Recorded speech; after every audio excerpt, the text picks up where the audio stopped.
Freedom's greetings, Helldiver, and welcome to the inaugural episode of Fantastical Arms, a series in which we explore weapons and vehicles from media. Today's episode, we're going to dive into the world of the Helldivers, a group of highly trained shock troops dispensing managed democracy across the galaxy. I'm Weapons Officer Jam, and let's check out the standard issue sidearm to all Super Earth Armed Forces, the P2 Peacemaker.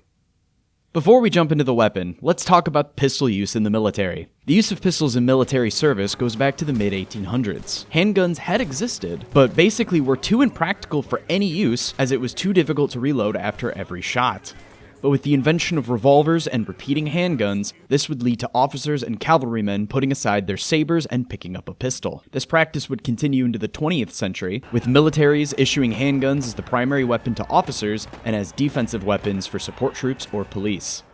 As technology continued to advance, pistols as a primary weapon would be completely phased out in favor of the much more versatile automatic rifle or carbine. Today, a rifle is the primary weapon for combat troops, and pistol use is reserved for support troops or individuals who may need a backup weapon like special forces. Helldivers reflects this philosophy, with the Helldivers being sent in action with a primary and a sidearm, as the Helldivers themselves greatly benefit from a backup weapon due to the intense combat they face. The adoption and development of the Peacemaker likely directly mirrors the United States military's wish to update their standard issue pistol, the Beretta M9. During the events of the First Galactic War, the original Peacemaker was clearly inspired by the Beretta 92 and the 93R, with its optional burst modification. But today, over 100 years later, this design has been reworked for ease of use and simplistic operation. The Peacemaker is a striker-fired pistol with a 15-round flush-fit magazine, a rail-mounted laser flashlight module, and a threaded barrel, which is currently covered by a thread protector. Its model in-game is very much inspired by the M17 pistol, recently adopted for the US military, which, coincidentally, also replaced the Beretta M9. Likely, the Ministry of Defense would seek for a replacement to the original Peacemaker, as those models would be greatly worn out by the time of the Second Galactic War, and Super Earth Command would additionally gravitate to a similar modular weapon design like that of the M17, allowing for potential expansion on its design and greater usability. The model currently lacks any kind of optic, and in fact, lacks an optic cut altogether, and instead features open iron sights. The pistol actually lacks a physical slide release, but does have a last round bolt hold open. This lack of a slide release does require troops to power stroke the slide into battery, which is quite out of the ordinary for a service pistol. Lacking a slide release is typical for some slimline subcompacts, but for a duty pistol, this would cause issues with usability as the weapon requires manipulation with both hands. I actually discovered an earlier version of the Peacemaker created by 3D artist Oskar Selin. They put this version together for Arrowhead. It's not the final we see in game, but some of the inclusions were too interesting to not mention. The magazine release appears to be of an ambidextrous design, and it features a non-ambi slide release above and in front of the trigger, which is honestly pretty strange for a pistol for ergonomic reasons, as users would potentially have difficulty with depressing the release with their primary hand. Actually, you guys saw that, right? When reloading the Peacemaker one-handed, the player will reach their operating hand over the slide to power stroke it into battery? Ugh, I don't like that. Really missing that slide release now.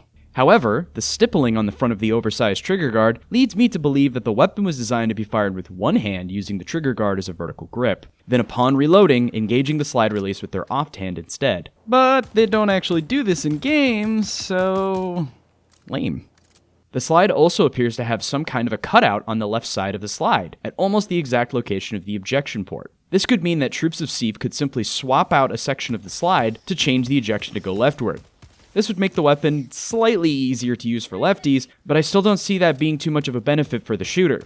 And this would be pretty obnoxious logistically, having to keep track of this smaller piece that only a handful of individuals will ever use. In addition to being unable to swap the ejection pattern in the field, and likely requiring armory assistance, it's a solid feature, but frankly, it's probably an unnecessary complication to the manufacturing process, and likely why it was omitted from the final design. The barrel on this pistol does not feature the John Browning tilting barrel design, like on a Glock or an M17. The barrel simply doesn't tilt while firing.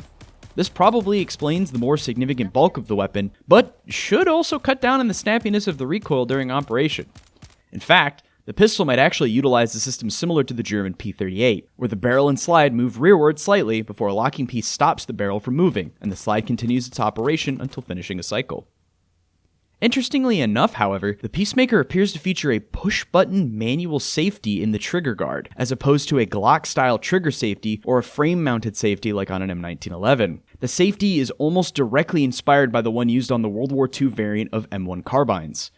I'm actually quite curious if SEAF experiences the same issues that mandated the changing to the lever safety post-war. Of course, that obviously wouldn't happen with how highly trained Super Earth forces are. They would never accidentally drop magazines when they thought they were enabling the safety. In the final version, this safety appears to be more of a stud or a screw, which I actually find pretty disappointing.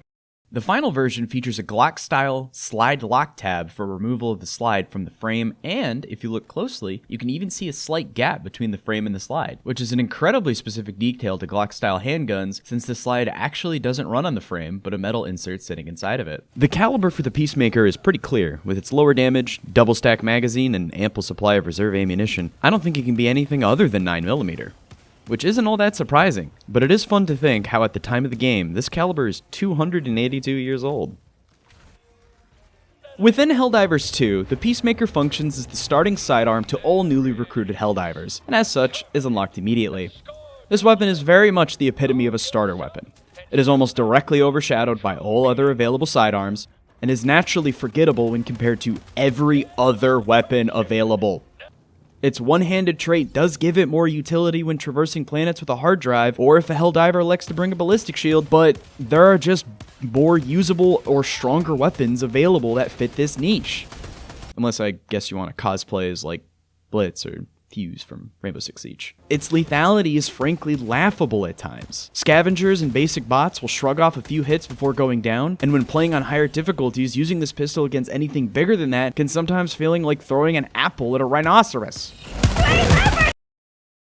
At the end of the day, it's still just a pistol against titanic monstrosities, and it fits that expectation pretty well, which naturally is pretty forgettable. And if this is your only option to defend yourself against the bug or bot menace, at least it's better than harsh language. Currently, the Peacemaker has received minimal attention from the Ministry of Defense as they focus on optimizing the logistics of other more impactful weapon systems and issuing newer and better ways for our forces to protect democracy. As a weapons officer, I anticipate we will eventually see field upgrades issued to our troops similarly to the original Peacemaker in the First Galactic War.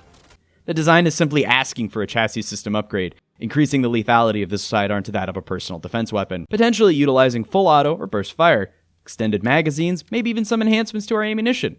A technological dead end the Peacemaker is not, but we'll just have to wait and see what lies ahead for the mighty Helldivers. Thank you so much for watching the first episode of Fantastical Arms. There's a lot I'd like to talk about with this series, and I've got some pretty big plans for future installments. You can definitely expect more Helldivers content, and I'm hoping to jump into film, and we'll likely touch on Fallout soon as well. Don't forget to like and subscribe. If you have any suggestions for future videos, leave them in the comments. Thanks again, everyone. See you next time.